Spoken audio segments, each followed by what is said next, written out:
ಸಂಸ್ಕೃತ ಭಾಷೆಯಿಂದ ನಮ್ಮ ಸಂಸ್ಕೃತಿಯ ರಕ್ಷಣೆ ಆಗುತ್ತದೆ. ನಮ್ಮ ಸಂಸ್ಕೃತಿ ಮುಂದುವರಿಯಲು ಸಂಸ್ಕೃತ ಭಾಷೆ ಉಳಿಯಲೇಬೇಕು, ಸಂಸ್ಕೃತದ ರಕ್ಷಣೆ ಆಗಬೇಕು ಎಂದು ಸಂಸದ ವಿಶ್ವೇಶ್ವರ ಹೆಗಡೆ ಕಾಗೇರಿಯವರು ಯಲ್ಲಾಪುರದಲ್ಲಿ ಹೇಳಿದರು.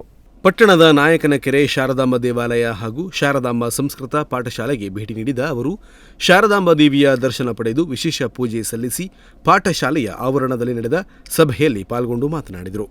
ಸಂಸ್ಕೃತದಿಂದ ನಮ್ಮ ಸಂಸ್ಕಾರ ಉಳಿಯುತ್ತದೆ. ಅತ್ಯುತ್ತಮ ಸಮಾಜ ಮತ್ತು ಉತ್ತಮ ಸಂಸ್ಕಾರಯುತ ವ್ಯಕ್ತಿಗಳು ನಿರ್ಮಾಣವಾಗಬೇಕಾದರೆ ಸಂಸ್ಕೃತಿಯ ರಕ್ಷಣೆ ಆಗಲೇಬೇಕು. ಪಾಠಶಾಲೆಗಳಿಂದ ಸಂಸ್ಕೃತಿ ಉಳಿಯುತ್ತದೆ ಎಂದು ಹೇಳಿದರು.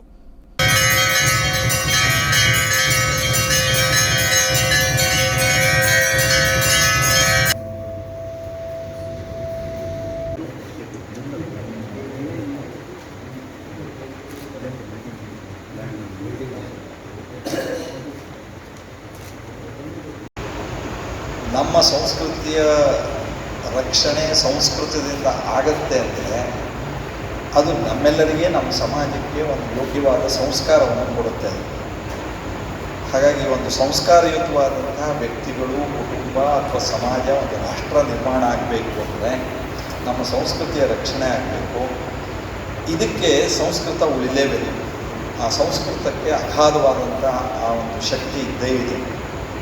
ಹಾಗಾಗಿ ಅದು ಎಲ್ಲಿ ಉಳಿಯುತ್ತೆ, ಸಂಸ್ಕೃತ ಎಲ್ಲಿಂದ ಉಳಿಯೋದಕ್ಕೆ ಪ್ರಾರಂಭ ಆಗುತ್ತೆ ಅಂದರೆ ಈ ರೀತಿ ಪಾಠಶಾಲೆಗಳಿಂದ ಅದು ಉಳಿಯೋದಕ್ಕೆ ಪ್ರಾರಂಭ ಆಗುತ್ತೆ. ಆ ಎಲ್ಲ ಹಿನ್ನೆಲೆಯಲ್ಲಿ ಈ ರೀತಿಯ ಪಾಠಶಾಲೆಗೆ ವಿದ್ಯಾರ್ಥಿಗಳು, ಯುವಕರು ಹೆಚ್ಚೆಚ್ಚು ಸೇರ್ಪಡೆಯಾಗುವಂತೆ ನೋಡಿ, ನಮ್ಮ ಮೇಲಿನ ಜವಾಬ್ದಾರಿ ಕೇವಲ ಕೆಲವು ಧಾರ್ಮಿಕ ಆಧ್ಯಾತ್ಮಿಕ ಕಾರ್ಯಕ್ರಮಗಳನ್ನು ಅಷ್ಟೇ ನಡೆಸೋದಕ್ಕೆ ಸೀಮಿತ ಆಗದೆ ಈ ಮೂಲಕ ನಮ್ಮ ವೇದ ಉಪನಿಷತ್ತುಗಳ ಆ ಸೃಷ್ಟಿಯ ಸತ್ಯದ ಸಂಗತಿಗಳನ್ನು ನಾವು ತಿಳಿತಾ ಸಮಾಜದ ಈ ಗೃಹಸ್ಥ ಜೀವನದವರೆಗೂ ತಿಳಿಸ್ತಾ ಒಟ್ಟು ಒಂದು ಸುಸಂಸ್ಕೃತ ಸಮಾಜ ನಿರ್ಮಾಣ ಆಗೋದಕ್ಕೆ ನಾವೆಲ್ಲ ಕಾರಣೀಕರ್ತರಾಗಬೇಕು. ವೇದ ಉಪನಿಷತ್ತುಗಳ ಮಹತ್ವವನ್ನು ಹಾಗೂ ಆಧ್ಯಾತ್ಮಿಕ ಜಗತ್ತಿನ ಸೃಷ್ಟಿಯ ಸಂಗತಿಗಳನ್ನು ನಾವು ತಿಳಿಯುತ್ತಾ ಸಮಾಜಕ್ಕೆ ತಿಳಿಸುತ್ತಾ ಉತ್ತಮ ಸಮಾಜ ನಿರ್ಮಾಣವಾಗಲು ನಾವು ಸಹಕಾರಿಗಳಾಗಬೇಕು. ವೈಯಕ್ತಿಕ ಹಾಗೂ ಕುಟುಂಬ ನಿರ್ವಹಣೆಗೆ ಮಾತ್ರ ಸಂಸ್ಕೃತ ಭಾಷೆಯನ್ನು ಕಲಿಯದೆ ನಮ್ಮ ಸಂಸ್ಕಾರ ಸಂಸ್ಕೃತಿಯ ಉಳಿವಿಗೆ ಕಲಿಯುವ ಮನೋಭಾವನೆಯನ್ನು ಬೆಳೆಸಿಕೊಳ್ಳಬೇಕು. ಆರ್ಥಿಕ ದೃಷ್ಟಿಯಿಂದ ಮಾತ್ರ ನೋಡದೆ ಜ್ಞಾನಾರ್ಜನೆಗಾಗಿ ಕಲಿಯುವ ಹಂಬಲ ಇರಲಿ ಎಂದು ಕಾಗೇರಿಯವರು ಹೇಳಿದರು. ನಮ್ಮ ವೈಯಕ್ತಿಕ ಜೀವನ, ಕುಟುಂಬ ಜೀವನ ಮಾತ್ರ ನಿರ್ವಹಣೆಗೆ ಈ ಪಾಠಗಳನ್ನು ನಾನು ಕಲಿತಿಲ್ಲ.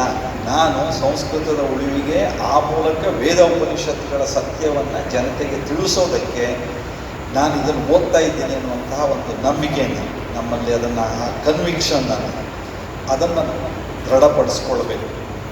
ಇವತ್ತು ಕೇವಲ ಆರ್ಥಿಕ ದೃಷ್ಟಿಕೋನದಿಂದ ಮಾತ್ರ ಜೀವನಗಳನ್ನು ನೋಡ್ತಾ ಇರುವಂತಹ ಈ ಒಂದು ಜಗತ್ತಿನಲ್ಲಿ ನಾವು ಈ ಶಿಕ್ಷಣದ ಅಂದರೆ ಜ್ಞಾನದ ಮೂಲಕ್ಕೆ ನಾವು ನಮ್ಮ ಸಮಾಜದ ಜನಜೀವನವನ್ನು ತೆಗೆದುಕೊಂಡು ಹೋಗೋದಕ್ಕೆ ಬೇಕಾದಂಥ ಸಂಕಲ್ಪಗಳನ್ನು ನಾವೇ ಮಾಡಬೇಕು. ಪರಿವರ್ತನೆ ಅನ್ನೋದು ನಮ್ಮಿಂದಲೇ ಪ್ರಾರಂಭ ಆಗುತ್ತೆ. ಅದು ಜಗದ ನಿಯಮ ಅಂತ ನಮಗೆಲ್ಲ ಗೊತ್ತೇ ಇದೆ. ಆ ಎಲ್ಲ ಹಿನ್ನೆಲೆಯಲ್ಲಿ ನಮ್ಮ ಮೇಲಿರುವಂಥ ಜವಾಬ್ದಾರಿ ಬಹಳ ದೊಡ್ಡದಿದೆ, ಬಹಳ ಮಹತ್ವದಿದೆ. ಇವತ್ತಂತೂ ಜಗತ್ತು ಭಾರತದ ಕಡೆಗೆ ನೋಡ್ತಾ ಇದ್ದಾರೆ. ಮೋದಿಜಿಯವರು ಪ್ರಧಾನಿ ಆದ ನಂತರ ಯೋಗ ಹೇಗೆ ಅಂತಾರಾಷ್ಟ್ರೀಯ ಮಟ್ಟದಲ್ಲಿ ಇದೆಯೋ, ಆಯುರ್ವೇದ ಇತ್ಯಾದಿ ಕ್ಷೇತ್ರಗಳು ಅಂತಾರಾಷ್ಟ್ರೀಯ ಮಟ್ಟದಲ್ಲಿ ಭಾರತದ ಕಡೆಗೆ ಗಮನ ಸೆಳೆಯೋದಕ್ಕೆ ಕಾರಣ ಆಗಿದೆಯೋ, ಭಾರತ ಅದಕ್ಕೆ ಸಿದ್ಧ ಆಗಬೇಕು. ಈ ವೇಳೆ ಪ್ರಮುಖರಾದ ಪ್ರಮೋದ್ ಹೆಗಡೆ, ಉಮೇಶ್ ಭಾಗವತ್, ಜಗದೀಶ್ ದೀಕ್ಷಿತ್, ನರಸಿಂಹ ಗೆರೆಗದ್ದೆ, ಅರ್ಚಕ ಗೋಪಾಲಕೃಷ್ಣ ಭಟ್ ಕುಂಕಿಪಾಲ, ಜಿಎನ್ ಭಟ್ ತಟ್ಟಿಗದ್ದೆ, ವಿಶ್ವೇಶ್ವರ ಭಟ್ ಹಾಗೂ ಸಾರ್ವಜನಿಕರು ಭಾಗಿಯಾಗಿದ್ದರು. G N Bhat Tattigadde, Nudisiri news, Yellapur.